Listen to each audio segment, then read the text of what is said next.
कैसे रविंद्र सिंह जी भाटी बाहरी नेता होंगे?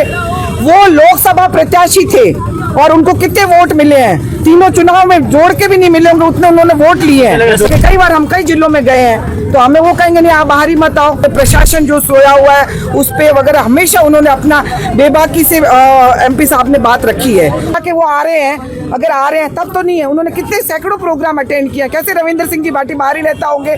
वो लोकसभा प्रत्याशी थे और उनको कितने वोट मिले हैं? तीनों चुनाव में जोड़ के भी नहीं मिले होंगे उतने उन्होंने वोट लिए हैं। हम भी जाते हैं, आरोप भी नहीं मैं कह रही हूँ, मैं भी अगर जाते हैं, हम भी जाते हैं। कई जिलों में हमें जाने का मौका मिलता है जब कोई ऐसे धरने प्रदर्शन होते हैं। मैं गई हूँ बाड़मेर से लेके पाली से लेके, हमने कई जोधपुर से लेके, कई बार हम कई जिलों में गए हैं तो हमें वो कहेंगे नहीं आप बाहरी मत आओ। ये कैसे हो सकता है? और जिसमें वो तो लोकसभा प्रत्याशी, आप सवाल ये क्यों पूछ रहे हो? मुझे ये नहीं समझ आया।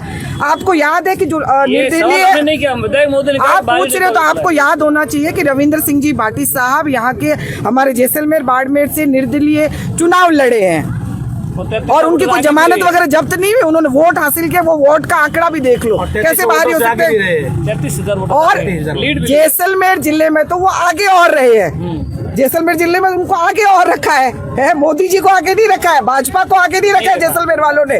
तो उनका हक बनता है, जिन लोगों ने उनके साथ वोट दिए उनके दुख सुख में आना उनका अधिकार है। क्या कहेंगे, लोकसभा चुनाव में कांग्रेस उम्मीदवार की भी विजय हुई लेकिन वो कहीं कहीं धरना प्रदर्शन पर नहीं दिखते, क्या कहेंगे उम्मीदवार राम बेनीवाल को लेकर?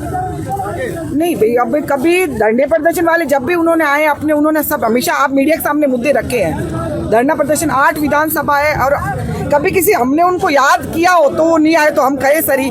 बाकी उन्होंने जब आपकी मीडिया के सामने हमेशा जो जैसलमेर के ज्वलंत मुद्दे, जो प्रॉब्लम है, जो ये प्रशासन जो सोया हुआ है उस पे वगैरह हमेशा उन्होंने अपना बेबाकी से एमपी साहब ने बात रखी है और रखेंगे भी।